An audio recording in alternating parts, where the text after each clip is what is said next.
Bueno, buenas tardes. Bueno, buenas tardes. Entonces vamos a comenzar con nuestra presentación titulada La construcción de una taxonomía de emociones en español. Esta presentación está relacionada con el proyecto Construcción de una representación jerárquica de emociones, una taxonomía para el procesamiento automático del español. Debemos decirles que este es un proyecto en proceso, ¿verdad? Vamos a dar resultados aquí que hemos obtenido sobre la marcha, ¿verdad? Porque también, como les va a explicar el doctor Casasola, ha habido muchos cambios y hemos tenido que adaptarnos también muy rápidamente a eso. Le queremos agradecer al asistente Luis Fernando Gómez Sánchez, ¿verdad? Por su apoyo. Aquí está, ¿verdad? Entonces, bueno, comenzamos. Esto, digamos, en realidad puede ser el problema, puede ser el perfil de la investigación, pero vamos a ponerlo más como una motivación y no esperamos responder estas preguntas, pero son las que han guiado nuestra marcha de investigación. Por ejemplo, ¿qué son las emociones? En lugar, ¿no? Las categorías de emociones de base lingüística son universales, es decir, si yo digo amor en español, es que en todas las lenguas es amor. Si yo digo tristeza, es que en todas las lenguas es tristeza. Y tal vez con amor y tristeza es mucho más fácil, pero hay otras donde el asunto se pone bastante más complicado, ¿verdad? Algo así como los colores, ¿verdad? Que no es lo mismo en cada lengua. Luego, ¿cuál es la estructura correspondiente a una taxonomía de emociones en español? Muchas veces se trata de replicar lo que se hace en inglés, van a verlo también más adelante, con un éxito, vamos a decir, no muy bueno, ¿verdad? Y esto una vez más confirma que es necesario desarrollar recursos para nuestra lengua. Otra pregunta ¿es posible establecer una relación entre un texto y las emociones expresadas léxicamente? Entonces, es decir, debemos identificar cuál es el léxico que está asociado con las emociones y luego cuál es la relación que se da con el resto del texto. Obviamente esto está relacionado también con las investigaciones que hemos hecho en análisis de sentimientos, ¿verdad? Que es toda un área importante de desarrollo ahora, ¿verdad? Sobre todo cuando se trata de saber por dónde anda la opinión de la gente con respecto a cualquier tema. Cuando se trata de 2 o 3 personas escribiendo, pues no es problema, pero cuando son millones, pues, entonces ahí nos encontramos con problemas de escala. Y finalmente, ¿verdad? ¿Cuál es el método más adecuado para identificar o asignar emoción en un texto a fin de calcular la distancia relativa? Ya luego discutiremos sobre los métodos, ¿verdad? Para que les quede más claro a qué nos referimos con esto de calcular la distancia relativa, que era algo lo que Esteban también había. Bien, entonces el objetivo nuestro, ¿verdad? Es construir una representación jerárquica de emociones con base en métodos de aprendizaje automático en español. Hoy ha sido un día donde hemos tenido varias charlas sobre el aprendizaje automático en español, entonces ya están familiarizados, ¿verdad? Con esos aspectos, ¿verdad? Hasta cierto punto. Las metas que nosotros nos establecimos para este proyecto fue desarrollar un método para la construcción de taxonomías de emociones. La idea es que sea lo más automático posible y aplicar el método para el español y finalmente validar la taxonomía con opiniones expertas. Un poco también Esteban conversó al respecto. Ahora bien, ¿para qué queremos hacer esto, no? Entonces, ¿qué es lo que pasa? Bueno, que si contamos con una taxonomía de emociones en español, podemos aprovechar el poder de los modelos de representación vectorial, como los word embeddings, y también podemos replicar y adaptar el trabajo de Shaver, que luego vamos a ver la clasificación que él hace sobre las emociones, para la clasificación automática de emociones, considerando, ¿verdad?, las especificidades semánticas y morfosintácticas del español. También me parece, también antes de ceder la palabra al doctor Casasola, ¿verdad? Quiero señalarles lo que consideramos los rasgos esenciales aquí de la taxonomía, y es que nosotros hablamos entonces de emociones primarias, que sería como amor y tristeza. Luego tenemos emociones secundarias y luego tenemos emociones terciarias, ¿verdad? Y para cada uno debe haber palabras y ejemplos de uso para cada emoción.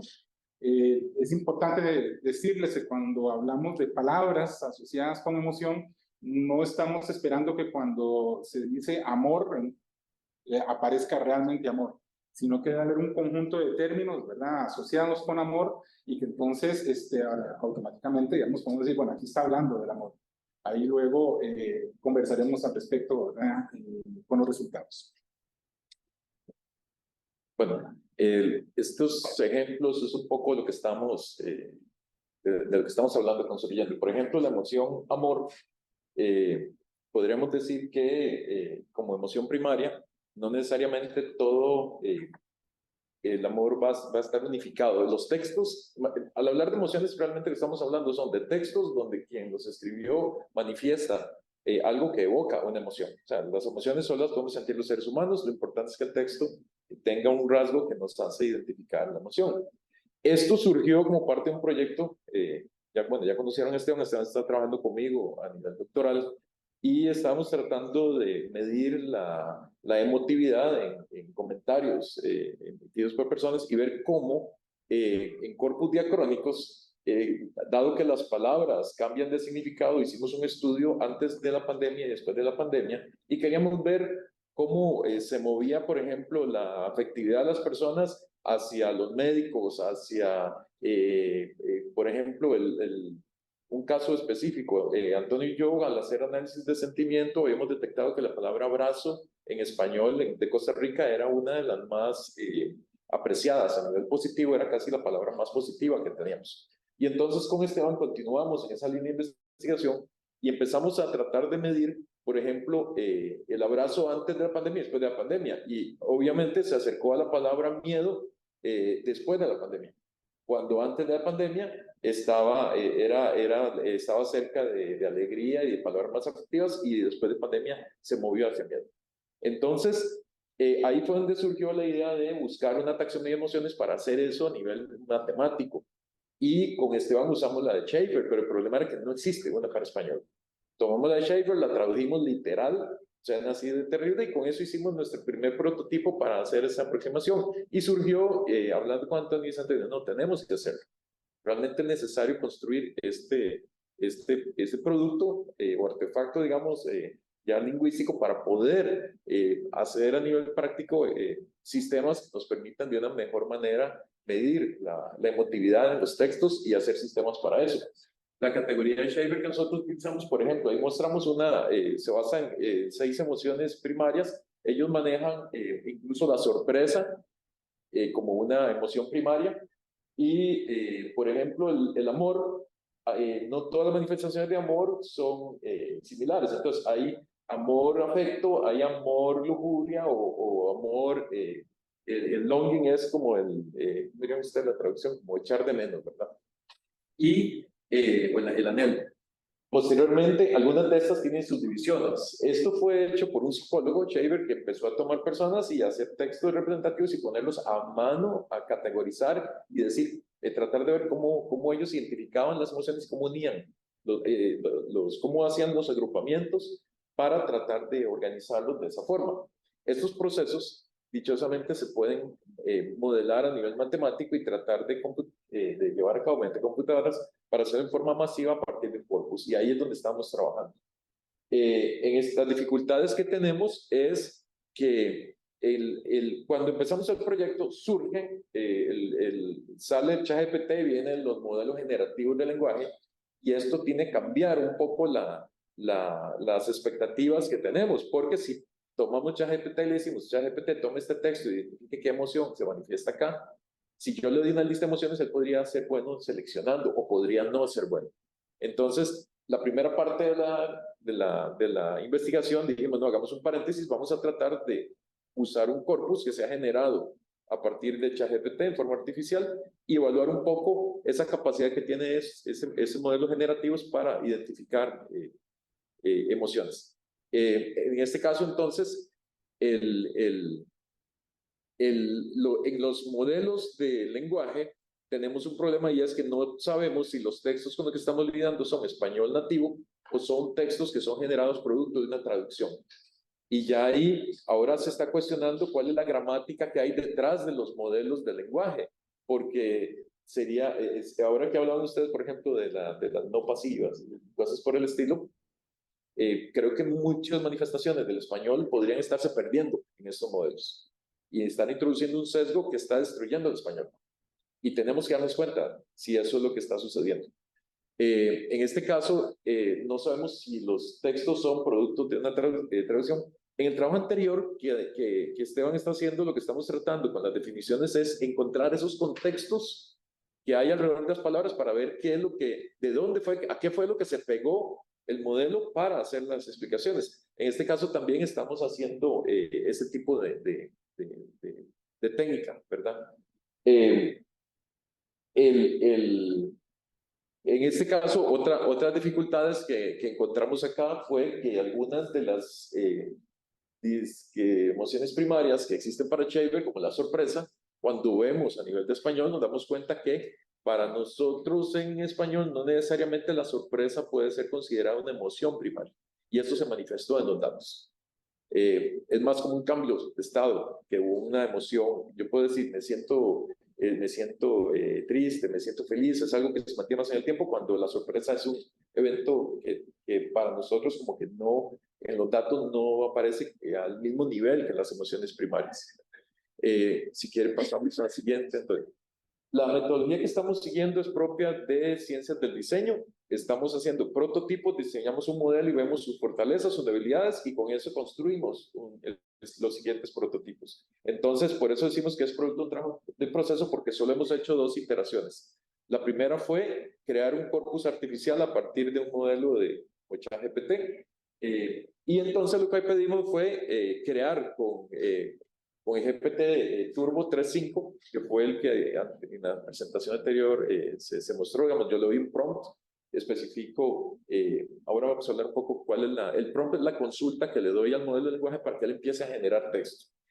Como la pregunta que hizo don Víctor, estos modelos lo que hacen es rellenar la palabra que sigue. Es el juego de Shannon. Yo le doy una palabra y doy 3 palabras. Por ejemplo, yo digo el que menos corre alcanza, y entonces la gente dice, empiezan a salir frases posibles para completar la oración. Eso es lo que estos modelos computan a nivel probabilístico, y al final tienen muchas alternativas y escogen la frase con máxima verosimilitud. O sea, dicen, esto es lo que completan. Entonces, lo que hicimos fue generar un prompt para que nos generaran textos para las emociones primarias. Entonces, la primera aproximación fue, vamos a ver qué tan bueno es este modelo de lenguaje para darnos ejemplos de textos sobre amor, sobre tristeza, y ver un poco la variabilidad. Los modelos de lenguaje se pueden modificar, tienen un parámetro que se llama temperatura, donde yo le puedo decir que se ponga muy creativo, que aumente la variabilidad, o que sea muy rígido y escoja la respuesta que es la más probable. En este caso le dimos alta variabilidad para tratar de ver si era muy plano en la generación de emociones o si era más profundo, y nos podía servir para dar ejemplos buenos y construir un corpus con el cual hacer nuestro análisis. Este es el prompt base que hicimos. Tal vez ahí se ve muy chiquito, pero lo que dice es que con base en el siguiente sentimiento, y ahí poníamos amor, amor, tristeza, etcétera, que generara un párrafo con 50 palabras donde se exprese solo uno de los sentimientos. Que el texto no debe tener la palabra explícita, que el texto no debe expresar el sentimiento, bueno, explícitamente, que debe ser altamente descriptivo, y a medida posible que evite utilizar palabras, y le ponemos listas para que en la definición de amor no apareciera amor, o sea, que no hiciera definiciones redundantes. Y como salida, que asegurara retornar en un formato específico. Cuando hicimos esto, después eliminamos frases de emociones que estaban repetidas. Si vemos la siguiente diapositiva, y eso es interesante, y es, por ejemplo, para la emoción sorpresa, fue altamente repetitivo. Cuando quitamos el mismo modelo de lenguaje con alta, variabilidad, le fue incapaz generar muchos ejemplos de emociones de sorpresa. Y casi todas, ahora vamos a ver, caen como un cierto patrón. Después, para las otras, amor, tristeza, enojo, alegría y miedo, generamos más de 1200, al final quedaron en el rango de los 1000 al eliminar las duplicadas. Veamos lo que hace un modelo de lenguaje al generar frases con emociones. Estos son ejemplos de textos en nuestra primera propuesta, primer prototipo. Para el amor, por ejemplo, da una frase como: la presencia de esa persona me hace sentir pleno y feliz, mi mundo se ilumina cuando está cerca. La otra, cuando te veo, mi mundo se llena de color y de felicidad fluye en cada uno de mis pensamientos. Entonces, empieza a generar frases que uno dice, sí, parece que ahí hay amor, o sea, manifiesta amor. Lo mismo con las demás, pero vean sorpresa, no estaba preparado para eso, no me lo esperaba, no puedo evitar sonreír al verlo, no puedo, eran frases dentro de un patrón muy específico. Y ahí fue donde dijimos, bueno, vamos a analizar ahora los grupos de textos para cada emoción, esperando ver si se nos generaban subgrupos para las emociones secundarias y para ver qué tan plano es un generador de lenguaje a la hora de hacer eso. Y ahí fue donde nos llevamos la sorpresa. Usamos una técnica que se llama Camins, que es un agrupamiento automático por similitud de las palabras. Con este Camins, si quieren pasamos a la siguiente, los resultados para amor fue que se nos generaron dos grupos, como que de amor hay dos tipos de amor, y en realidad no es así. Quiere decir que los modelos como ChatGPT, en este caso, de lo que cuando se usan en forma explícita para generar frases de ejemplo, tiende a ser plano, tiende a ser muy plano porque nos generó dos grupos, dos macrogrupos. Y algo interesante fue que al analizar las palabras, nos dimos cuenta que lo que estaba haciendo era poniendo una palabra y variantes de eso. Por ejemplo, la frase, ahí tenemos la más, dentro de las más, sacamos la frecuencia, por ejemplo, usted que la tiene más cerca ahí, Antonio, la más probable ahí es llena es. La palabra como llena, mundo. Entonces, casi todas las frases tenían que ver con que alguien le llenaba el mundo, era su mundo, era todo. Entonces, cambiaba el todo, el por mundo, como por sinónimos de mundo y caían en un cierto patrón. Vean que al agruparlos, el primer grupo tenía frases como sentirlo, flotando, despierta, hermosa, invaluable, preciso, late. Y en el segundo grupo venían cosas más que evocaban como pensamientos, caricias, suave, suspiro, como cosas frágiles. Pero sigue siendo un patrón y de ahí no se sale. No había manera de aquí de sacar un segundo nivel de emociones o de sentimientos. Esto pasó por las siguientes emociones. Entonces dijimos, bueno, vamos a cambiar el método. Tomemos nosotros los corpus de datos y dichosamente en el trabajo que hizo Esteban para su proyecto de maestría académica, teníamos recolectados, o sea, él recolectó dos grupos grandes de datos, que fue uno de lo que se conoce como el Common Crawl. Fue textos en español tomados de la web, de un repositorio de Common Crawl antes de la pandemia y después de la pandemia. Entonces, reutilizamos esos corpus para aplicar dos técnicas. Uno es tomar todas las palabras y generar nosotros un modelo generando coordenadas, que es lo que se conoce como vectores word embeddings, que es lo que son representaciones vectoriales de las palabras. La diferencia con estas representaciones vectoriales es que antes lo que se hacía era definir características, como decir perro, y entonces se decía, esto es un animal, entonces para cada columna antes le asignaban significados, pero con estas nuevas técnicas que están usando, lo que se hace es que se pasan palabras, se elimina la del centro y se pasan por una red neuronal para que trate de adivinar la palabra en medio. Entonces, la red neuronal que adivina la palabra perro, se le roban esos números a los que convergió después de un entrenamiento grande y se dice que esos números son la palabra. Entonces realmente se convierten en coordenadas, pero cada coordenada no significa absolutamente nada independientemente. O sea, si yo digo que perro es un 0.5, 0.8 y 0.5, eso es una ubicación en un espacio semántico, pero simplemente sabemos que las cosas que en contexto estaban cerca van a quedar cerca y las cosas que estaban en contextos diferentes van a quedar lejos. Y eso lo podemos medir con una técnica que se llama la distancia de coseno. Entonces, matemáticamente podemos ver el ángulo y saber que el café está cerca del té, mientras que una bola está muy lejos de un cocodrilo, porque no aparece en contexto. Entonces, con esta técnica tratamos de decir, bueno, tomemos las palabras principales asociadas a las emociones y empecemos a obtener todas las que están cerca para empezar a hacer un agrupamiento y empezar a identificar los vocabularios que evocan emoción. Eso es una técnica parecida a algo que habíamos hecho nosotros antes, que era de un autor que se llama Turney, que fue el primero que creó un diccionario de emociones positivas y negativas para el español, para el inglés, y que Antonio y yo habíamos replicado para el español de Costa Rica. El primer diccionario que hicimos de emociones positivas y negativas, de palabras positivas y negativas con polaridad, lo hicimos con una técnica similar a esto. Polarizado. Sí, pero ahora ya tenemos una herramienta más poderosa. En este caso usamos el corpus de Warren Beatty 2018-2021 de Esteban y mío. Eso hay un artículo publicado en 2023, el año pasado sacamos ese artículo y se presentó en la conferencia CLEI en Colombia. Usamos distancia coseno para obtener palabras similares, el word embedding diacrónico para evaluar esas palabras.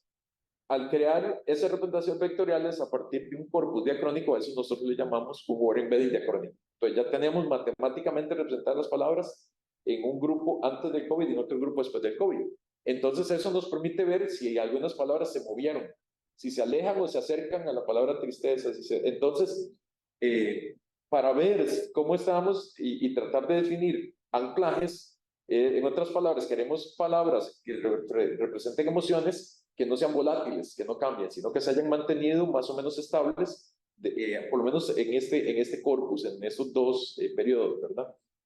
Y con eso hicimos un análisis de desplazamiento de las emociones y estamos en el proceso de definir palabras de anclaje. Al hacer esto, si quieren pasamos a la siguiente. Vean que si buscamos, buscando textos para la palabra amor, nos aparece el primer problema de los word embeddings. Y es que en contextos similares tienden a aparecer los antónimos. El mal, el bien y el mal, el amor y el odio. Y entonces eso se ve reflejado en los embeddings. Por ejemplo, para el amor nos aparece no hay amor sin desamor. Es lo más probable que apareció como lo más probable para el amor era el desamor. Y ahí ya nos aparece el primer problema y es, ok, los inversos nos están apareciendo juntos.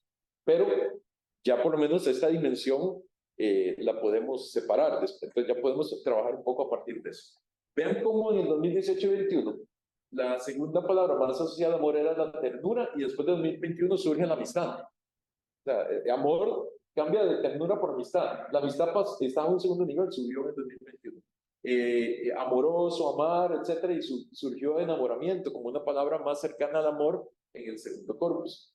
Después, palabras como amores, amorosos y amoroso, vean que estaban antes replicadas en 2018 y tienden a subir. Aparece en 2021 la ternura bajó, digamos, se alejó del amor y aparecen otras palabras como cariño. Entonces, esto es un poco la técnica. Haciendo este análisis, si quiere, aquí sí tenemos lo de la alegría y entonces aparece que la alegría, la palabra emoción, seguro se ha mencionado mucho que la emoción es una alegría y entonces metió la palabra emoción, que es genérica. Y al ver que, por ejemplo, alegrón, aparecen algunos términos, es interesante porque aquí en este español hay español de Costa Rica y entonces aparecen algunas palabras muy ticas. Creo que tal vez, ¿cuál fue en base a la siguiente? Es donde está enfado, disgusto, desagrado. Por ahí vi un costarriqueño convertido en una de esas que me alegró verlo en una de los coros. Pero digamos, estos son congoja, por ejemplo, la tristeza. Y congoja parecía muy cercano a una congoja o estar acongojado, estar cercano a. No sé si la congoja es un tipo de tristeza, habría que. Esas son las cosas que vamos a tener que validar. Y basado en esto, entonces, ahora lo que estamos haciendo es definiendo entonces los términos de anclaje. Pero es un poco para que vean cómo estamos trabajando con métodos matemáticos, el uso del lenguaje para hacer esta extracción del vocabulario. Ahí aparecieron cosas interesantes después, para el miedo, después de 2021 aparecieron fobias y salieron como relacionadas al miedo. Catagelofobia, vasofobia, orofobia, pues ahí va homofobia. Algunos términos interesantes. ¿Sí? Bueno, empecemos a los comentarios finales. Sí, porque sí. Bueno, muy bien, como comentarios finales, entonces continuamos trabajando en el análisis de los datos del segundo prototipo. Extraeremos textos de las emociones primarias para obtener por agrupamiento emociones secundarias. Y el resultado de la investigación es un aporte empírico importante. Debemos resolver el problema de la aparición de antónimos que acaba de mencionar Edgar, ¿verdad? Como términos asociados. En la tercera iteración esto debe estar superado, es decir, vamos hacia eso. Para la evaluación de anclaje requerimos aumentar la ventana diacrónica e incluir un tercer corpus que corresponde entonces a un tercer periodo. Entonces teníamos 2018-2021. Y aumentar la muestra, digamos, hacer un corpus diacrónico que se mantenga más en el tiempo, o sea, con más hay una alternativa que estamos con Luis, que es nuestro asistente, es hacerlo mensual y extenderlo más en el tiempo. Y la otra cosa es usar ya un modelo basado en BERT, que es un modelo que no se basa solo en las palabras, sino en frases. El que mencionó antes Esteban, que decía, esto es más nuevo, BERT, Beto, los modelos que han permitido ahora crear con redes neuronales como los transformers, generar esos modelos generativos. Entonces vamos a entrarle con esos nuevos tipos de modelos para hacer el siguiente prototipo. Bueno, y este tipo de modelos tiene múltiples aplicaciones y finalmente una taxonomía de esta naturaleza permite anticipar investigaciones psicológicas que de alguna manera aborden los resultados de su competición. Sí, tal vez aquí es importante, un psicólogo que trabaja en psicometría me dijo, mira, tal vez sea una mejor aproximación y realmente es importante tratar de ver ahora las psicopatologías que están manifestándose en las personas a la hora de emitir opiniones públicas en redes sociales, en noticias. Y entonces estamos realmente ahora pensando en que tal vez una mejor aproximación después de esta investigación sea irnos a este modelo de cinco ejes que se usa en psicometría, donde por ejemplo se miden elementos como antagonismo contra amabilidad para tratar de definir rasgos de personalidad. Entonces, después de esta investigación que tenemos de taxonomía, casi que lo que sigue es movernos a un modelo de rasgos de personalidad. Y eso sí es novedoso, porque podría servir para generar ítems en pruebas de psicometría, podría servir para detectar patologías en las opiniones de la gente, si la gente está ya entrando en un cierto nivel de euforia. Y porque todos podemos decir algo que no necesariamente la emotividad podría ser interpretada desde la perspectiva de los rasgos que tenga el individuo que los está emitiendo. Entonces, o el grupo. Bueno, muchas gracias.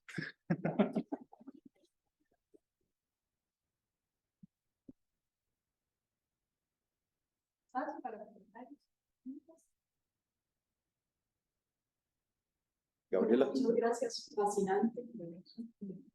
Quisiera saber qué van a hacer con los antónimos, porque entiendo, o sea, para lograr el modelo no deberían aparecer, pero por otro lado me parece muy interesante que aparezcan los antónimos. Entonces no sé si eso tienen planeado aprovechar. La ventaja de esto al ser un modelo vectorial es que tenemos que ver cómo a nivel matemático logramos los datos, puede que estén cerca, podríamos tratar de hacer un tipo de transformación en los datos para que los antónimos se separen. Y entonces, como decir, ok, aquí están, y ahora sí, ahora extendámoslos en esta dimensión para lograr hacer la separación entre ellos. Entonces, ahí es donde está el reto computacional a nivel matemático, digamos, porque creo que sí tendríamos mucho de dónde agarrarnos para hacer esa separación, y ahí donde se produce innovación, pero esa innovación cae más como en la parte, digamos, como de la técnica computacional. Eso es lo bonito de lo que estamos haciendo. O sea, el trabajo de Esteban en el doctorado es una respuesta de algo que la gente ahora está cuestionándose, y es, ChatGPT genera cosas porque ubica en un espacio una respuesta y agarra lo más cercano para responder. Pero cuando hay un vacío, se agarra de cosas que no existen, las inventa. Entonces yo llego y le digo que me genere un documento sobre algo, y es una temática que es una aberración o algo que no existe, y él me lo va a generar con una propiedad que alguien que no es experto creería que eso es real. Y ahí es donde está el problema de los modelos de lenguaje. El problema de los modelos de lenguaje actuales, y la gente está diciendo la inteligencia artificial a GPT, que son a los generadores de lenguaje. Se olvidaron de todo lo demás que existe en inteligencia artificial y están diciéndole a estos modelos generadores de ChatGPT. Se puso de moda y la gente cree que ChatGPT es IA. Y los clasificadores automáticos, que eso es lo único que existe. Y el problema es que la explicabilidad no existe ahí. Y por eso estamos lidiando con cómo verifico que que no me está mintiendo, que lo que me está dando es información que sí estaba en los datos originales y no que se lo inventó porque proyectó una respuesta en un espacio semántico. Como no hay nada, se agarra a lo que está cerca y me arma algo y me lo da. Y es que eso es lo que hacen estos modelos. Lo más probable, pero puede que lo más probable era muy poco probable. Y entonces se inventan unas cosas que es muy gracioso, pero deja de ser gracioso cuando las personas toman lo que generan como modelo de lenguaje como información y como verdadero. Y ahí sí caemos en algo donde no se sabe si sí o si no. O sea, imagínense que yo empiezo unos años a reconstruir historia costarricense, costarriqueñismo, si esta palabra se usó o no se usó, y alguien dijo, ah, mira, sí, mi abuela decía esto y se inventó algo, y entonces el modelo va a empezar a cambiarme. La concepción si no me voy a los textos originales, puede que lo que me está dando es algo que nunca pasó, que nunca se dio, que nunca se dijo. Entonces, incluso en los estudios de lexicografía hay que tener cuidado.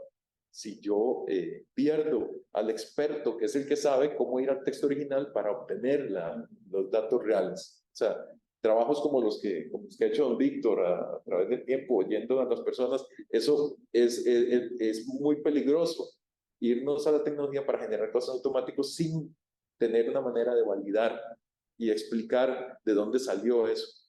Sí se podemos automatizar, pero hay que tener siempre al experto a la par, y esto podría aumentar al lingüista para hacer más trabajo de una manera más eficiente. Sin embargo, con ocupamos de vuelta nosotros el aporte de ustedes para generar mejores modelos y tratar de llegarle mejor a qué es cierto y qué es falso. O sea, hay muchas investigaciones interesantes que se pueden hacer en conjunto entre computación y el INIL.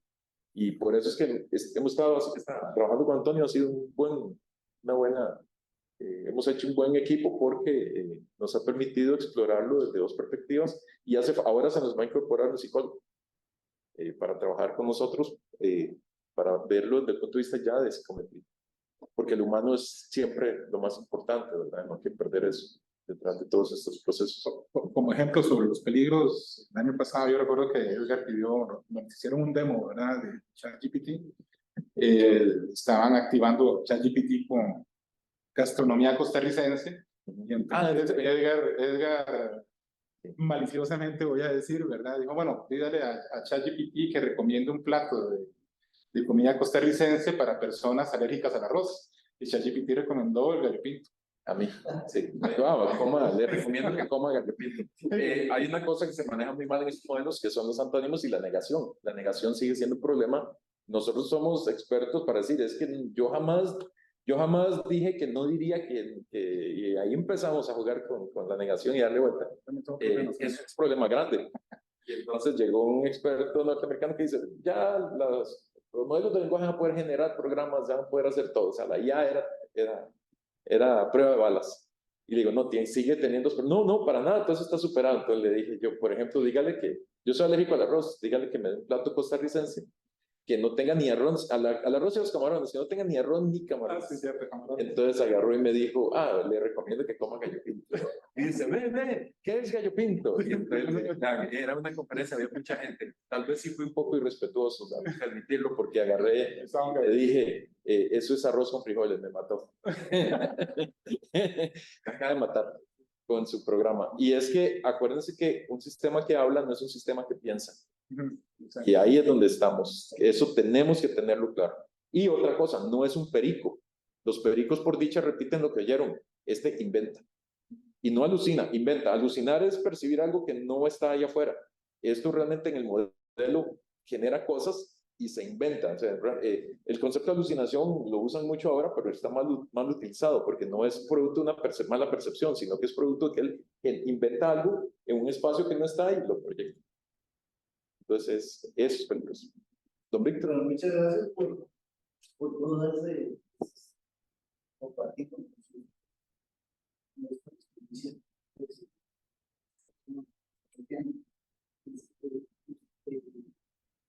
Están pensando en el 18 y 21. Esos son dos corpus que hizo usted, sí, tomados de la web. Ajá. ¿Hasta dónde? ¿Por qué economía tendremos cosas? No es un periodo tan corto, 3 años, es imposible. Sí. Los cambios en la lengua son, por lo menos, generacionales. Entonces debe ser digamos, una sección muy de acuerdo con el campo ese.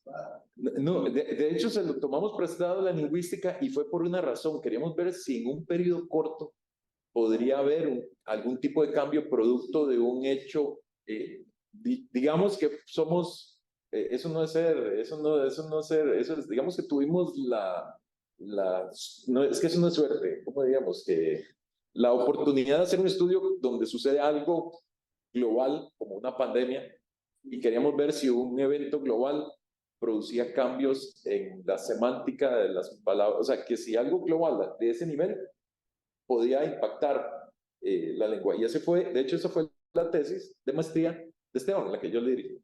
Y ahí fue donde entonces dijimos, bueno, los corpus diacrónicos cuestan mucho generarlos, pero entonces hagamos una muestra por lo menos de 2 periodos de tiempo, por eso lo llamamos diacrónico, y con eso, pero sí estamos respetando el concepto de diacrónico, pero sí porque dijimos, por lo menos hay 2 tiempos, el corpus no es de un mismo momento del tiempo, y lo tomamos como antes de pandemia, después de pandemia, y es más, eso es una semana, ¿verdad? Datos, Esteban, pero eran varios terabytes de... Sí, era las semanas de 25 del 2021 y las 51 del 2018. Y sí hubo, y lo interesante es que sí hubo cosas que cambiaron de la gente. Sí. Mascarilla, por ejemplo, el concepto mascarilla era algo de belleza, estaba cerca de los productos faciales, era algo bonito, la gente le gustaba ponerse mascarilla para refrescarse la cara, y la gente después odiaba la mascarilla, y lo odio porque la mascarilla era un estorbo y era algo obligatorio, pero no se acercaba a salud. Entonces había cosas donde hubo movimientos de palabras. Y lo bonito es eso, es ver cómo se inspiró en un trabajo, de hecho, por la interacción también acá en INIL, donde hablamos de corpus diacrónicos, donde se veía el movimiento semántico de las palabras, y entonces dije, mira, puede que en estos workbeds podamos medir esos movimientos, y la pandemia nos sirvió de excusa. Y él obtuvo su maestría en cambio. ¿Sí? Menos, observatorio. Observatorio. Muchas gracias. Me imagino, ¿verdad?, que piensan extender el mundo. Sí, ahora digamos, esos dos grupos de datos no es tanto extender, son bastante grandes. O sea, incluso en Costa Rica no tuvimos equipo para poder hacer los cálculos para generar un modelo como BERT con todos esos datos. O sea, Esteban de hecho tuvo que meterle mucho dinero para programar, para hacerlo en la nube y con Word.Doc, ¿verdad? No sé, con BERT no se pudo porque aquí hay una cuestión que hablábamos ahora y Antonio y yo hemos tratado de decirle a la gente, el problema de los modelos grandes de lenguaje es que quedan en manos de las corporaciones. Si ellos los cambian, nos afectan a todos. Ya están monopolizando la herramienta para manejo del lenguaje, ¿verdad? Porque a nivel computacional, ni siquiera Stanford tiene el poder computacional para poder generar modelos del volumen que los hacen las empresas ya privadas, ¿verdad? Entonces, pero sí vamos a usar el modelo más grande posible entre las capacidades de cómputo para generar con el texto, seguir con la técnica de agrupamiento y ir creando esta ontología. No les apareció ese nueva realidad. En la referencia que está aquí del corpus, si quiere puede leerlo, ahí hay ejemplos de los diferentes, ahí nos centramos en cosas relacionadas al COVID, pero en la tesis de Esteban sí tenemos todas las palabras que se movieron y aparecían otras cosas interesantes, como que las herramientas donde la gente trata de engañar a los demás para captarlas, usan palabras como gratis, todo lo que son sistemas de cualquier cosa ilícita, loterías, todos esos. Entonces, cuando uno encuentra palabras que no se mueven, típicamente es como que en bloque no se movieron, es porque pertenecen a plataformas que la gente coge y replica para los sistemas para citas. Entonces hay citas para este tipo de personas, entonces uno viendo esos movimientos hasta puede deducir, tratar de ver, uno puede ver qué cosas sí cambian, qué cosas no cambian. Eso está en este artículo y en esta tesis, se la puedo pasar si quiere, porque creo que eso puede darle ideas de posibles investigaciones. Y le prometo que no vamos a volver a bautizar nada antes de consultarle, porque creo que así fue un arrebato decir que era un corpus diacrónico, y fuimos y en la ley de año anterior fuimos los primeros que sacamos el término corpus, word embedding diacrónico, para hablar de word embeddings que tenían diferentes momentos de tiempo. Pero Edgar, en términos computacionales, 3 años es una eternidad. Sí, no, pero sí detectamos cambios, y eso fue lo interesante. La pandemia sí nos impactó a nivel de lenguaje. A ustedes, don Víctor, siempre.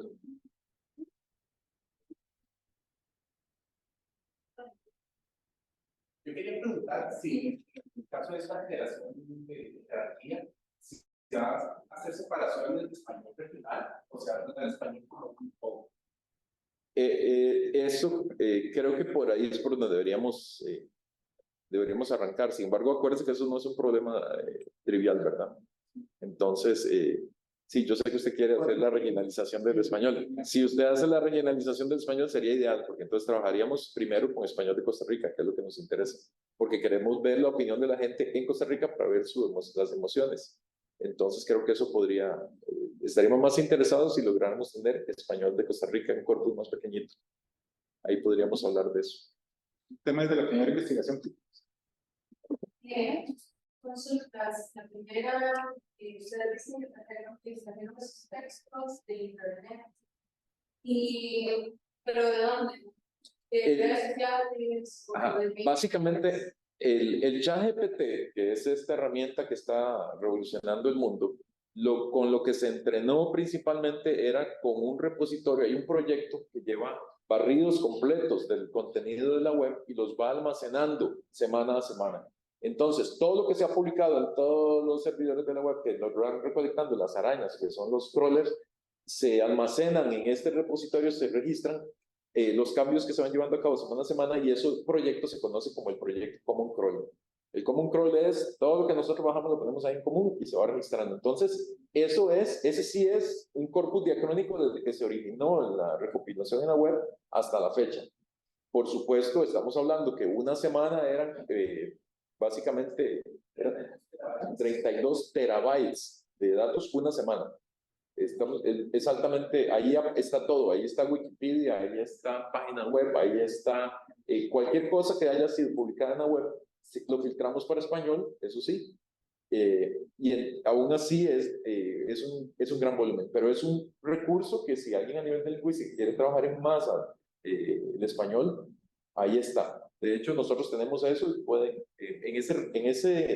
en la presentación que hizo Esteban, donde al final había un código de barras, ustedes lo pueden, le damos la foto y eso lleva el enlace donde están esos datos.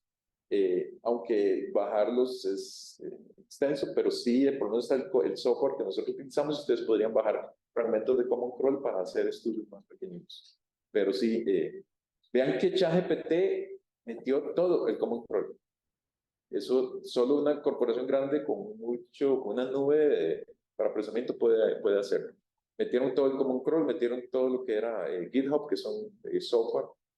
Por eso pueden mirar código. ChatGPT es muy poderoso, pero porque y un ser humano no ocupa leer tanto para aprender a hablar. Eso demuestra también que el modelo todavía hay mucho que trabajar para hacer modelos que aprendan a como aprendemos los seres humanos. Pero ahí está, y es de la web, básicamente.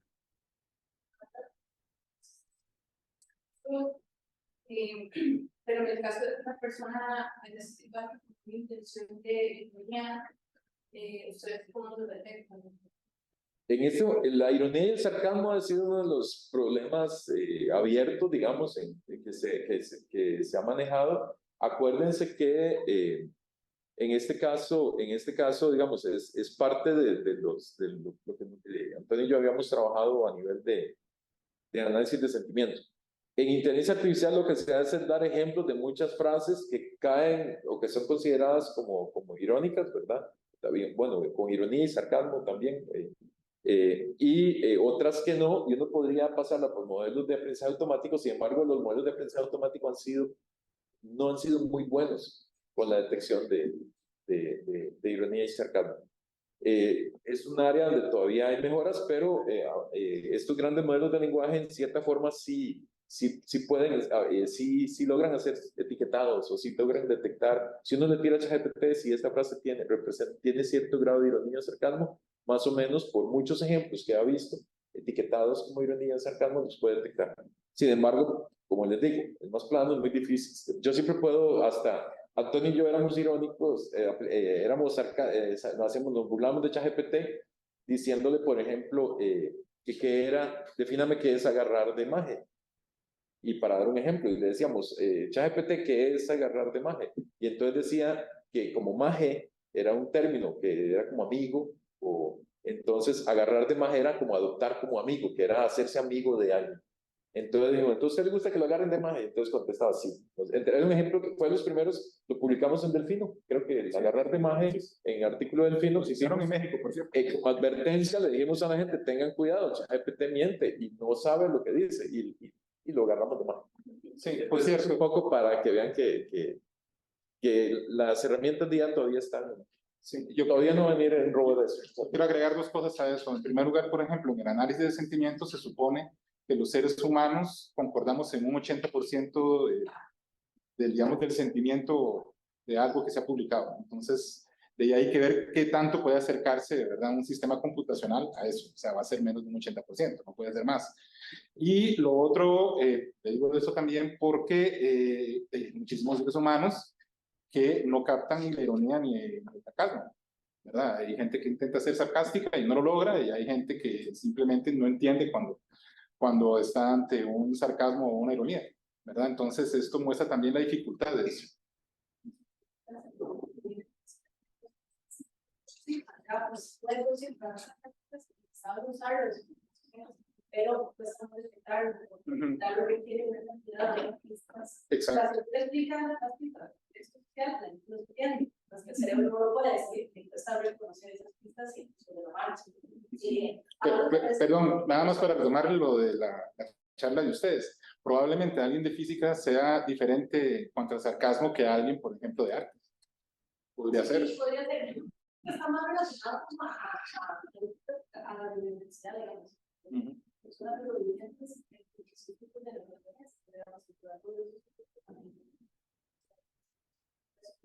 ya depende mucho de la pericia, porque no se pueden aprender.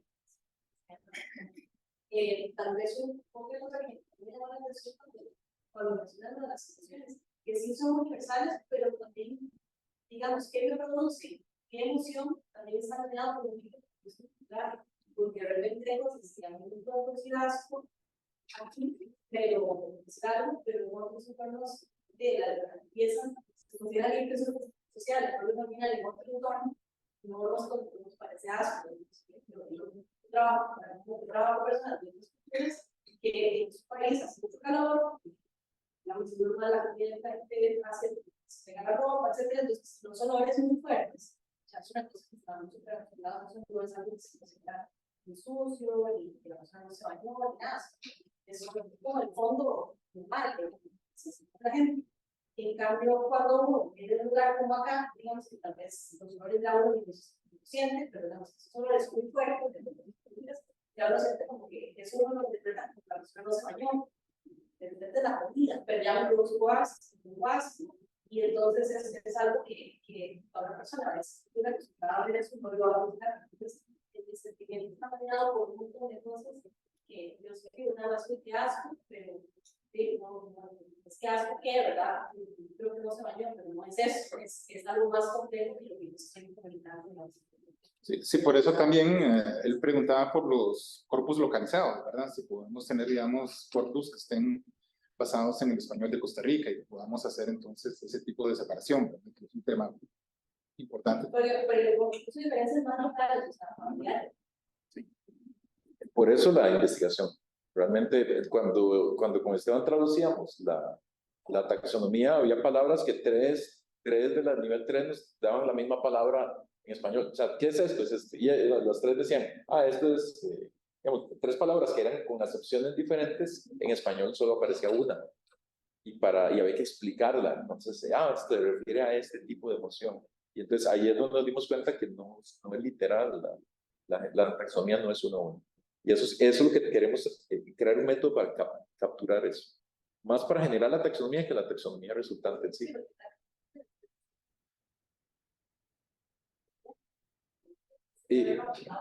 Sí, y lo interesante es que uno cree que ya están. Cuando buscamos, es lo que, y cuando uno busca, dice, están, pero no. Sí, exactamente. Sí.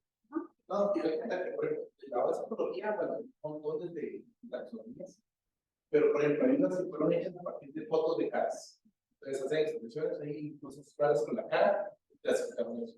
Otras fueron hechas a partir de textos, por ejemplo, esta de Sheba fue hecha con gente de habla, bueno, habla inglés, de tal edad, de tal edad. Entonces, podría ser, no sé, que alguien que hable otro idioma y tenga sutilezas emocionales diferentes. Por ejemplo, nosotros, ¿cuál es la diferencia entre alegría, felicidad, contento? Es exactamente lo mismo, hay diferencias. Es el tipo de cosas que quería pescar. Si, ok, ¿qué sutilezas es para inglés? En el caso de español es igual, pero las sutilezas son diferentes. Hay palabras para ciertas emociones que no son mafiables a una palabra de emoción. Una línea, hay un montón de hablantes, una lengua, personas de agradecemos a los doctores entonces por su presentación. Cerramos por hoy nuestro coloquio, muy complacidos y honrados por las ponencias que hemos